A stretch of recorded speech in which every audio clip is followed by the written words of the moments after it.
Hello friends, ಇವತ್ತು ನಾವು hotel ಸ್ಟೈಲಲ್ಲಿ ಮಸಾಲಾ ಪನ್ನೀರ್ ಗ್ರೇವಿ ಮಾಡೋದನ್ನು ನೋಡ್ಕೊಳ್ಳೋಣ. ಸ್ಟೆಪ್ ಬೈ ಸ್ಟೆಪ್ ನಿಮಗೆ ತೋರಿಸ್ಕೊಡ್ತಾ ಇದ್ದೀನಿ. ವಿಡಿಯೋನ ಎಲ್ಲೂ ಸ್ಕಿಪ್ ಮಾಡಿದೆ ಪೂರ್ತಿಯಾಗಿ ನೋಡಿ. ಮಾಡೋ ವಿಧಾನ: ಮೊದಲು 200 ಗ್ರಾಮಷ್ಟು ಪನ್ನೀರನ್ನು ಈ ಕ್ಯೂಬ್ಸ್ ಆಗಿ ಕಟ್ ಮಾಡ್ಕೊಂಡಿದ್ದೀನಿ. ನೀವು ಚಿಕ್ಕದಾಗೋ ದೊಡ್ಡದಾಗೋ ನಿಮ್ಗೆ ಯಾವ ಸೈಜಲ್ಲಿ ಬೇಕೋ ಆ ಸೈಜಲ್ಲಿ ಕಟ್ ಮಾಡ್ಕೊಳ್ಳಿ, ತೊಂದರೆ ಇಲ್ಲ. ಹಾಗೆ 1 ಟೀ ಸ್ಪೂನಷ್ಟು ಅಚ್ಚ ಪುಡಿ, 1 ಟೀ ಸ್ಪೂನಷ್ಟು ಧನಿಯಾ ಪುಡಿನ ಹಾಕ್ಕೊಳ್ತಿದ್ದೀನಿ. ಹಾಗೆಯೇ ಚಿಟಿಕೆಯಷ್ಟು ಅರಿಶಿನ ಹಾಕ್ಕೊಳ್ತೀನಿ. ನಂತರ ರುಚಿಗೆ ತಕ್ಕಷ್ಟು ಉಪ್ಪನ್ನು ಈಗಲೇ ಹಾಕ್ತಾಯಿದ್ದೀನಿ. ಅಂದರೆ ನೋಡ್ಕೊಂಡು ಹಾಕ್ಕೊಳ್ಳಿ, ಬೇಕು ಅಂದರೆ ನಾವು ಗ್ರೇವಿನಲ್ಲಿ ಮತ್ತೆ ಸೇರಿಸ್ಕೊಳ್ಬೋದು. ಅದಾದ ನಂತರ ಪನ್ನೀರ್ ಮಸಾಲ ಪೌಡರ್ ಪ್ಯಾಕೆಟ್ಸ್ ಬರುತ್ತಲ್ವ, ಅದನ್ನು ನಾನು ಒಂದು ಚಿಕ್ಕ ಪ್ಯಾಕೆಟಷ್ಟು ಅಂದರೆ 2 ಟೇಬಲ್ ಸ್ಪೂನಷ್ಟು ಪನ್ನೀರ್ ಮಸಾಲ ಪೌಡರನ್ನು ಹಾಕ್ತಾಯಿದ್ದೀನಿ. ನಿಮ್ಮ ಹತ್ರ ಇಲ್ಲ ಅಂದರೆ ಗರಂ ಮಸಾಲ 1 ಟೇಬಲ್ ಸ್ಪೂನಷ್ಟು ಹಾಕ್ಕೊಳ್ಬೋದು, ಅಥವಾ ಚಿಕನ್ ಮಸಾಲ ಪೌಡರ್ ಬೇಕು ಅಂದರೂ ಹಾಕ್ಕೊಳ್ಬೋದು. 3 ಟೇಬಲ್ ಸ್ಪೂನಷ್ಟು ಗಟ್ಟಿ ಮೊಸರನ್ನು ಹಾಕಿ ಇದೆಲ್ಲ ಚೆನ್ನಾಗಿ ಮಿಕ್ಸ್ ಮಾಡಬೇಕು.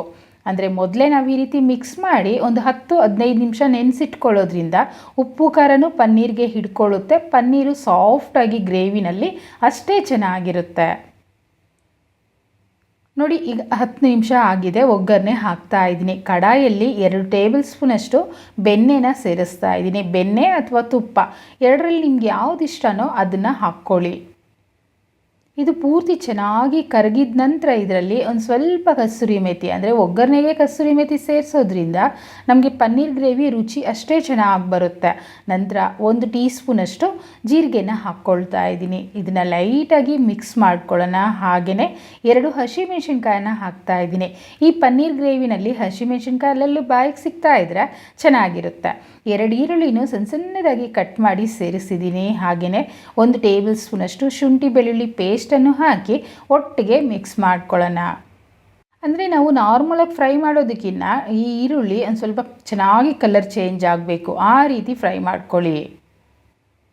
ನೋಡಿದ್ರಲ್ಲ, ನಾನು ಆಲ್ರೆಡಿ 3 ಟೊಮೊಟೊನ ಗ್ರೈಂಡ್ ಮಾಡಿ ಪೇಸ್ಟನ್ನು ಸೇರಿಸ್ಬಿಟ್ಟಿದ್ದೀನಿ. ಆ ವಿಡಿಯೋ ಮಿಸ್ ಆಗಿದೆ, ದಯವಿಟ್ಟು ನೀವೂ ಹಾಕ್ಕೊಳ್ಳಿ. ಹಾಗೆ ಒಂದೇ ಒಂದು ಚಿಟಿಕೆಯಷ್ಟು ಉಪ್ಪನ್ನು ಹಾಕಿ ಈ ಟೊಮೊಟೊ ಪೂರ್ತಿ ಹಸಿ ವಾಸನೆ ಹೋಗಿ ನಮಗೆ ಚೆನ್ನಾಗಿ ಗಟ್ಟಿ ಆಗಬೇಕು. ನೋಡಿ, ಈ ರೀತಿ ಆಗಬೇಕು. ನಂತರ ನಾವು ಪನ್ನೀರನ್ನು ಆಲ್ರೆಡಿ ನೆನೆಸಿಟ್ಕೊಂಡಿದ್ದೀವಲ್ವ, ಅದನ್ನು ಸೇರಿಸ್ಕೊಳ್ಳೋಣ. ಇದು ಸೇರಿಸಿದ ನಂತರ ನಿಧಾನಕ್ಕೆ ಮಿಕ್ಸ್ ಮಾಡಬೇಕು. ಅಂದರೆ ಪನ್ನೀರ್ ಅಲ್ವಾ, ತುಂಬಾ ಸಾಫ್ಟ್ ಇರುತ್ತೆ, ಒಡೆಯೋ ಚಾನ್ಸಸ್ ಇರುತ್ತೆ. ಅದರಿಂದ ನಿಧಾನಕ್ಕೆ ಮಿಕ್ಸ್ ಮಾಡ್ಕೊಳ್ಳಿ. ಹಾಗೆ ನೀರನ್ನು ಸೇರಿಸ್ಕೊಳ್ಬೇಕು. ಅಂದರೆ ನಿಮಗೆ ಗ್ರೇವಿ ಗಟ್ಟಿಯಾಗಬೇಕಾ ಅಥವಾ ನೀರಾಗಬೇಕಾ ಅನ್ನೋದನ್ನು ನೀವು ನೋಡಿಕೊಂಡು ಅಷ್ಟು ನೀರನ್ನು ಹಾಕ್ಕೊಳ್ಳಿ. ನಾನಂತೂ 200 ml ಅಷ್ಟು ನೀರನ್ನು ಸೇರಿಸ್ತಾ ಇದ್ದೀನಿ. ಅಂದರೆ ನಾನು ನಾರ್ಮಲಾಗಿ ಮೀಡಿಯಮ್ ಆಗಿ ಮಾಡ್ಕೊಳ್ತಿದ್ದೀನಿ. ನಿಮ್ಗೆ ಗಟ್ಟಿ ಬೇಕು ಅಂದರೆ ಕಡಿಮೆ ಹಾಕ್ಕೊಳ್ಳಿ. ಈಗ ಲಿಡ್ಡನ್ನು ಕ್ಲೋಸ್ ಮಾಡಿ ಒಂದು 5 ಅಥವಾ 6 ನಿಮಿಷ ಕುದಿಸ್ಕೊಳ್ಳೋಣ. ಮೀಡಿಯಮ್ ಫ್ಲೇಮಲ್ಲಿಟ್ಟು ಕುದಿಸ್ಕೊಳ್ಳಿ.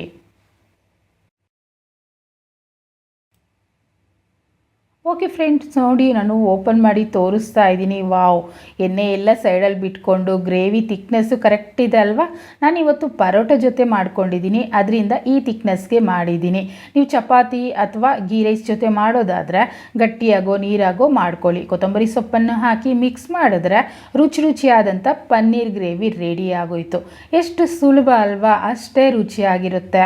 ಒಂದು ಸಲ ಟ್ರೈ ಮಾಡಿ ನೋಡಿ, ಹೇಗೆ ಬಂತೋ ಕಮೆಂಟ್ ಮಾಡಿ. ಹಾಗೆ ಲೈಕ್ ಮಾಡಿ, ಶೇರ್ ಮಾಡಿ. ನಂತರ ಚಾನೆಲ್ನ ಸಬ್ಸ್ಕ್ರೈಬ್ ಮಾಡಲಿಲ್ಲ ಅಂದರೆ ಮೊದಲನೇದಾಗಿ ಸಬ್ಸ್ಕ್ರೈಬ್ ಮಾಡ್ಕೊಳ್ಳಿ. Thanks for watching.